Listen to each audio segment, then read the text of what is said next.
एक चोर था, एक चोर था। उसने अपने गुरुजी से पूछा, गुरुजी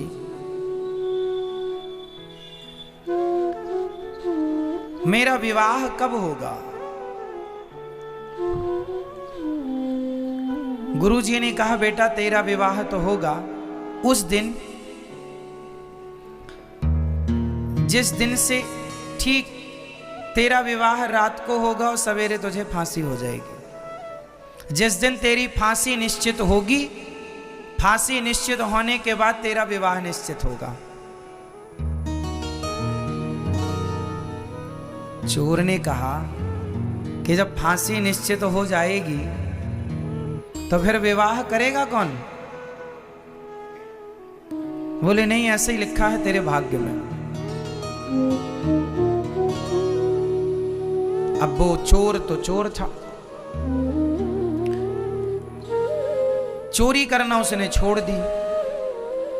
चोरी नहीं करूंगा, फांसी नहीं लगेगी।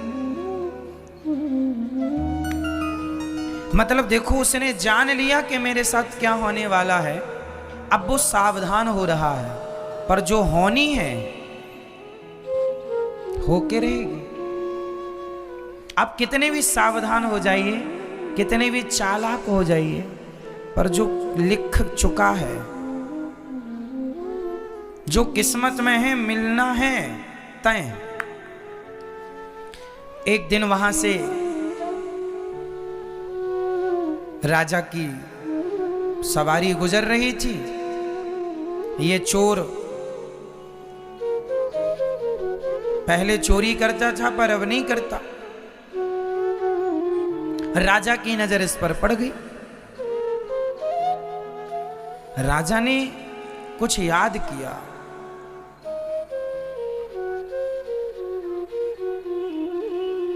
राजा को याद आया, इसने गले में एक सोने का माला पहन रखा था। अब तो सुधर गया था, पर जो चुराया था वो तो था ही ना इसके पास। राजा ने देखा किसके गले में माला है, ये माला तो मेरा है। इसने कभी राजा का माला चुराया होगा। राजा ने पकड़ लिया, बुलाया दरबार में, तेरे पास माला कहां से आया? बहुत गोल गोल बातें की उसने। राजा ने कहा नहीं, ये तो मेरा है। उसने बाद में माना कि हाँ, मैंने आपके राज्य में भी एक दिन आपके महल में भी चोरी की थी, वहीं से ये मुझे मिला। राजा ने कहा तूने बहुत चोरी की है, मेरा भी बहुत नुकसान किया है, कल तुझे फांसी होगी। लो भैया, बेड़ियों में जकड़ गया, जेल में बंद हो गया। सिपाहियों ने कहा कोई इच्छा है तेरी? बोले आखिरी इच्छा यही है, जेल के अंदर ना रखो, पूरी रात मुझे जेल के बाहर रखो ताकि खुली हवा मिलती रहे मुझे। संयोग वो बाहर था जेल के, सड़क में एक पेड़ के नीचे बैठा था कि तभी एक माँ और बेटी वहां से गुजरी। एक माँ और बेटी जब वहां से गुजरी तो सिपाही ने पूछा तुम कौन हो? उन्होंने कहा भैया हम इस शहर में, इस नगर में नए नए आए हैं, बड़े गरीब हैं, कुछ काम मिले तो पेट भर रोटी मिल जाएगी। चोर वहीं था, सुन रहा था। बड़ी प्यास लगी है, चोर ने पानी मांगा तो उस मां ने उसे पानी पिलाया। चोर ने कहा कि ये तुम्हारी बेटी है? हाँ मेरी बेटी है। क्या चाहती हो तुम? बोले कोई नौकरी मिल जाए, कोई सब ठीक हो जाए, गरीब हैं बड़े, खाने को व्यवस्था नहीं है। पर तुम कौन हो? बोले मुझे कल फांसी पर लटकना है, मैं चोर हूं। पर सुनो, मैं तुम्हारी गरीबी मिटा सकता हूं। कैसे? बोले मैं चोर हूं, मैं तो कल मर जाऊंगा, पर मैंने कुछ धन गड़ा रखा है जगह पर। यदि तुम अपनी बेटी का विवाह मेरे से कर दो तो मैं सारा धन से पता बता दूंगा और तुम धनवान हो जाना। तो लड़की की माँ ने कहा, चोर, मैं अपनी बेटी का विवाह तेरे से कर भी दूं और तू मुझे धन भी बता दे, मैं धनी भी हो जाऊं, तो बता इसमें तेरा लाभ क्या है? एक रात के लिए तू किसी का पति बन, इसमें क्या लाभ है तेरा? चोर बोला, रोते हुए बोला, मेरा एक ही लाभ है। क्या? बोले, जब मैं मर जाऊंगा, मेरे मरने के बाद ही सही मेरा बच्चा होगा। यदि मैं इसका पति बना तो बच्चा होगा, और बच्चा होगा तो वो मुझे पिंडदान देगा। और मैंने कोई ऐसे तो पुण्य किए नहीं कि मेरा उद्धार हो जाए। जीते जी सिर्फ चोरी की है, गलत काम किया है। अब एक उम्मीद है कि यदि मेरी औलाद, मेरी संतान मेरा पिंडदान करती है और वो सही रास्ते पर चलती है, तो उसके पुण्य से, उसके पिंडदान से मेरा उद्धार हो जाएगा। बस ये लोभ है। लड़की की माँ ने लड़की से पूछा, ठीक है? उसने कहा, माँ जैसा अच्छा लगे। माँ को लगा ठीक है, भटक तो रहे ही है, धन मिलेगा, ठीक है। शादी हो गई, पंडित जी को बुलाया, घंटे 2 घंटे में अग्नि जला करके फेरे दिलवाए, विवाह संपन्न हुआ। एक रात वो अपनी पत्नी के साथ रहा। संयोगवश भगवत कृपा के द्वारा वह पत्नी उसी रात गर्भवती भी हो गई। सवेरा हुआ, सूर्योदय होते ही राजा की आज्ञा के कारण चोर को फांसी पर लटकाया गया। चोर मर गया। चोर तो मर गया, इसे धन भी मिल गया उसके बताई जगह पर। अब क्या हुआ देखिए, अब जो जो जीवन में मिलना है वो कैसे कैसे मिलता है, और जो जो नहीं मिलना वो नहीं मिलता कैसे। ये धनवान हो गए माँ बेटी दोनों। माँ को लगा चलो बेटी का विवाह कर देना चाहिए। इसने फिर बेटी के विवाह का प्लान बनाया। एक लड़का मिला भी, लड़के से कहा, विवाह करोगे? हाँ हाँ कर लेंगे। विवाह किया तो उस लड़के ने जिसने विवाह किया, संयोग से वो भी एक चोर था। और चोर था तो रात के ही उसने पूरा बोरिया बिस्तर बांधा, इसका सारा धन उठाया, भाग गया। एक चोर ने धन दिया, एक चोर ने धन ले लिया। अब ये जैसे थे फिर वैसे ही हो गए। धन जाते ही उस धन के गम में ये मां निपट गई। अब अकेली लड़की बची, और लड़की भी गर्भवती।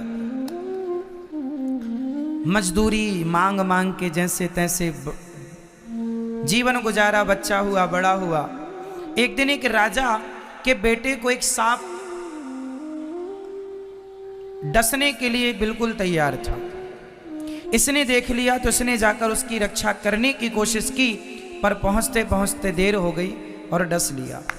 राजकुमार मर गया, परंतु जान बचाने के लिए इसने अपनी जान जोखिम में डाली। राजा ने देखा, राजा ने कहा, तू मेरा बेटा। ये राजगद्दी पर चला गया, राजा हो गया। जब राजा हुआ, वो राजा मर गया, अब ये राजा हो गया। इसकी मां ने कहा, इसे अपने पति की बात याद आई कि मेरे पति ने कहा था मेरा बेटा पिंडदान करेगा। अब पिंडदान करने के लिए ये गया जी पहुंचा, और जब गया जी में पहुंचा तो जैसे ही पिंडदान करने लगा, उसके सामने 3 हाथ खड़े हो गए। एक हाथ इसके पिता का, एक हाथ उस चोर का जो चुरा के भागा, पर एक रात के लिए वो भी पति तो बना, और तीसरा वो राजा जिसने अपने पुत्र की जगह इसे गोद लेकर अपना राज्य दिया। वो 3 हाथ। अब आप लोग उत्तर दो, वो बेटा उन 3 हाथों में किस हाथ में पिंड दे? बताओ, किस हाथ में पिंड देना चाहिए? उसका असली पिता कौन हुआ? वो राजा जिसने अपना पुत्र बनाकर कैसे राजगद्दी दी, या वो चोर जो रातों रात धन चुरा के भागा, या वो जिसने इसे धन दिया इसकी मां को और पहला विवाह हुआ? बताओ, इन तीनों में उसका असली बाप कौन और वो पिंड लेने का अधिकारी कौन? तीनों हाथ में किस हाथ में वो पिंड रखे? उत्तर दो, जल्दी बताओ, सिर नहीं, बताओ, पहला, दूसरा या तीसरा? तीनों में किसके हाथ में वो पिंड रखे? फर्स्ट, सेकंड, थर्ड, आप बताओ। तीसरा, इनकी तरफ से तीसरा, आपकी तरफ से पहला, और किसकी तरफ से क्या बोलना है? अच्छा, दूसरा भी? दादाजी कह रहे हैं दूसरा भी है, जिंदाबाद। तीसरा सही उत्तर है पहला। क्यों? क्योंकि वही इसका असली बाप है। और भले वो मर गया सवेरा होते ही, परंतु उसी ने संकल्प, उसी ने सपना देखा था कि मेरा पुत्र मेरे लिए पिंडदान करे। इसलिए बाकी तो सब धर्म के हैं, धर्म में मानते चले गए, धर्म की बेटी, धर्म का बेटा, ठीक है, उनके भी अपने कर्तव्य हैं, ठीक है, पर पहला पिंड लेने का अधिकारी वही है। बाद में फिर ये किसी को भी दे, कोई आपत्ति नहीं। अर्थ क्या निकला इस कहानी का? इस कथा से ये सीख मिली कि हमारे जीवन में कितना भी उतार और चढ़ाव आए और आएगा, कब आदमी राजा से रंक हो जाए और कब रंक से राजा हो जाए, तुम्हारी किस्मत ना हम तय करते हैं ना पड़ोसी। आपकी किस्मत, आपका भाग्य आप स्वयं बनाते हैं, और जो आप यहाँ बैठे हैं आपका भाग्य पहले ही लिख चुका है कि आपको ये आगे मिलेगा। इसलिए जो मिल रहा है वो हमारे कर्मों का फल है, और भगवान की कृपा से उसे लेकर प्रसन्न ही रहना चाहिए। ये समझदारी है। ये क्या है? समझदारी। हर हाल में प्रसन्न। बेटी का विवाह कब होगा? जब भगवत इच्छा होगी। कर्म करो,